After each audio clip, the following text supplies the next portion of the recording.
Muri iyi minsi mu nkuru nyamukuru z'ibitangazamakuru byinshi bitandukanye ntihabura kugarukamo inkuru z'intambara ya Ukraine n'Uburusiya.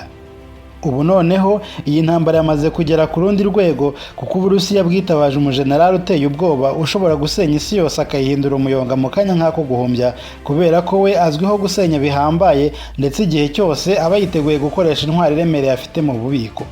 Byumvikana ko ubu noneho isaha iyo ari yo yose uyu mujenerali ashobora kurasa ibitwaro kirimbuzi by'Uburusiya.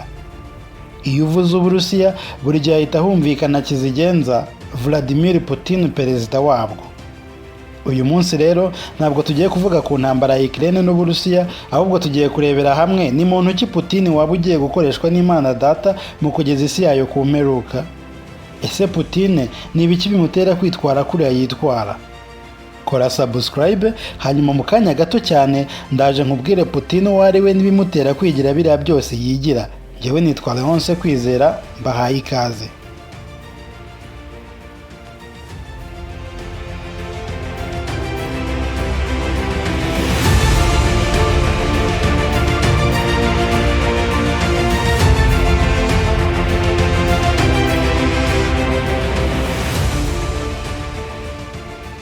Vladimir Vladimirovich Putin yavutse ku itariki ya 7 z'ukwa 10 1952, avukira mu mujyi wa Leningrad, ubu ngubu usigaye witwa St Petersburg ni mu Burusiya. Putin yavutse ari umwana umwe wabo. Abyarwa na se wari umugapita mu ruganda rw'ibyuma na mama wiberaga mu rugo akurikirana ibyo mu rugo. Putin yatangiye kurwana kera cyane kuko ku myaka 16 yonyine yari amaze kuba indashyikirwa mu mukino wa Sembo.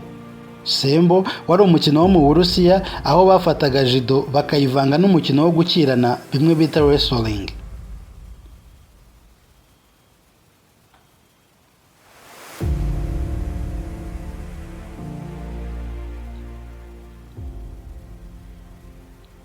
Putin akiri mu myaka ya segonderi yakinnye handball, anakora kuri radio y'ishuri, akajya acuranga imiziki ya rocks ya za bande zo mu bihugu by'uburengerazuba bw'isi. Iki gihe kandi yatwawe na filime za bamaneko, ndetse kubera kuzikunda nawe byamubashishije kuba maneko ya KGB, ikigo cy'ubutasi cy'Uburusiya.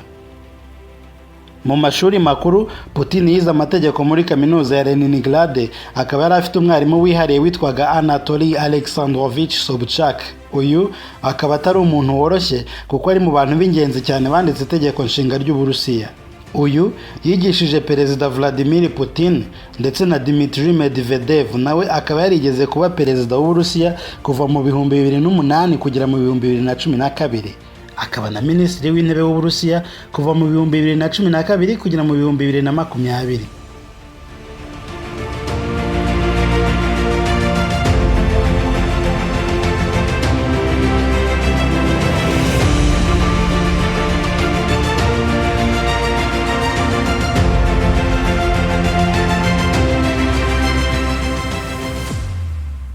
Putin yamaze imyaka 15 ari ntasi ya KGB nka maneko inekera hanze y'igihugu. Mu 1990 Putin yavuye muri KGB ava mu kazi ka bamaneko. Ataha yari afite ipeti rya Lieutenant Colonel, agaruka mu Burusiya aho yahise ahabwa akazi muri ya kaminuza yizemo ya Leningrad State University. Uwo mwanya Putin ntiyawutinzeho, yahise aba umujyanama wa Sobchak, meya w'umujyi wa St Petersburg.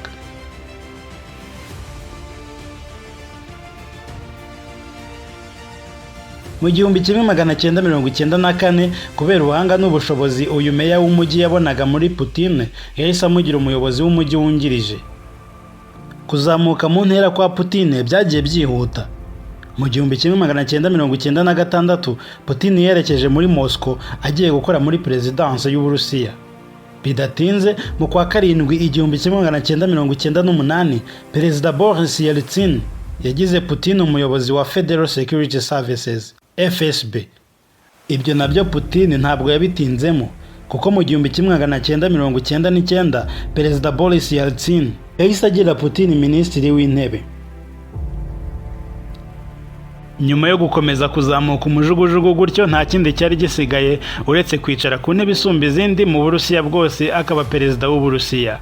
Ibyo nabyo ntibyatinze byahise bigera, maze mu kwa 12 ku itariki ya 31 mu 1999 buracya tukarya ubunani bitunguranye, Perezida Boris Yeltsin yatangaje ko yeguye ku mwanya wa perezida maze asigaho Putin nka perezida w'umusigire.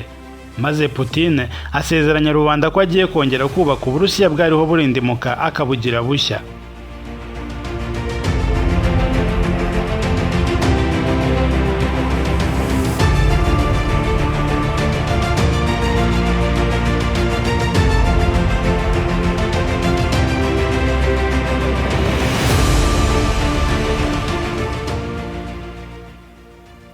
Mu mwaka w'ibihumbi 2000 hateguwe amatora, maze mu buryo bworoshye Vladmir Vladimirovich Putin atsindira kuba perezida w'Uburusiya hamwe n'amajwi 53%.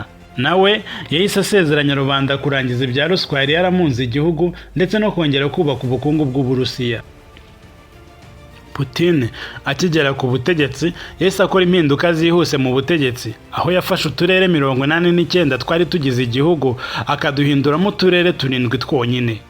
Hanyuma uwayoboraga akarere akaba yarashyirwagaho na perezida wenyine. Perezida Putin akigera ku butegetsi yari ategerejwe n'ikibazo gikomeye cy'inyeshyamba zo muri Chechnya zajyaga zigaba ibitero by'iterabwoba mu mujyi wa Moscow. Ndetse izo nyeshyamba zajyaga zitesha umutwe ingabo z'Uburusiya zo mu duce tw'imisozi zikazigabaho ibitero bya hato na hato bya kinyeshyamba. Mu 2002 nibwo Putin yafashe umwanzuro wo kurangiza icyo kibazo cy'inyeshyamba burundu, gusa urugamba rwabaye injyana muntu.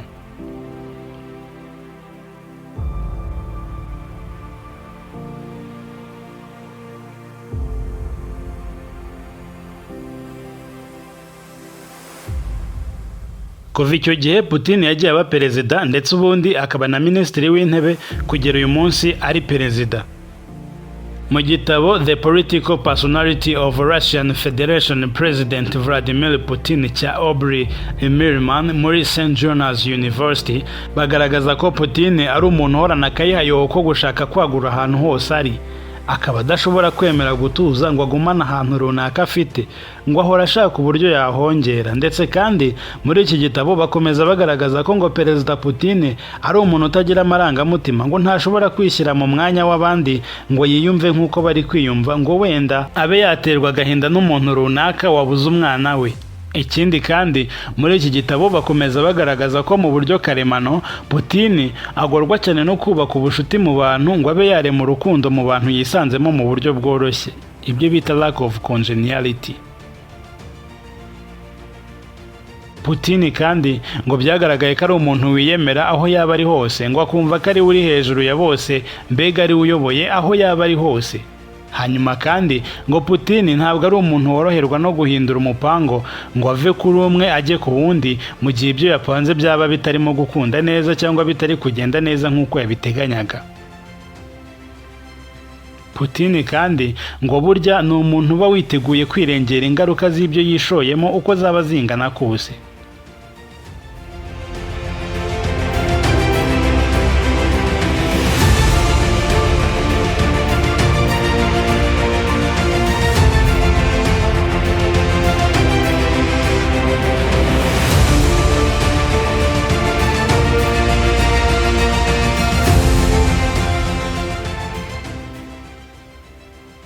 Ibi byanditswe muri iki gitabo bikaba bishingiye ku byavuye mu bushakashatsi bwakozwe ku mibereho ya Putin, ibyitwa psychodiagnostic. Psychodiagnostic akaba ari agace ka psychology gakoresha ibizami mu gusuzuma imyitwarire y'umuntu runaka, impamvu zitera umuntu kwitwara uko yitwara.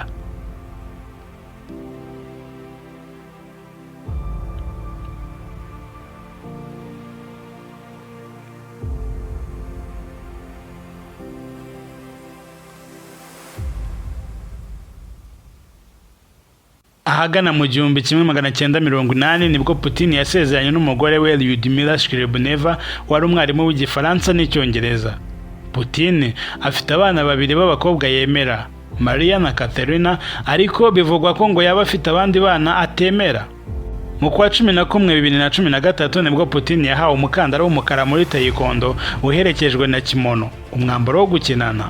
uretse no kurasana hakoresheje intwaro, ni abagabo benshi ku isi Putin yahondagura umubiri ku mubiri bakarira nk'abana bari ku mabere ya ba mama babo cyangwa bari kuri za bibero twa dukombe tw'abana. Ikindi abantu benshi bashobora kuba batazi kuri Putin ni uko burya mu gisirikare cy'Uburusiya uretse kuba perezida w'igihugu bimuhindura umugaba w'ikirenga w'ingabo zose z'Uburusiya, ubundi ubusanzwe burya afite ipeti rya koloneli.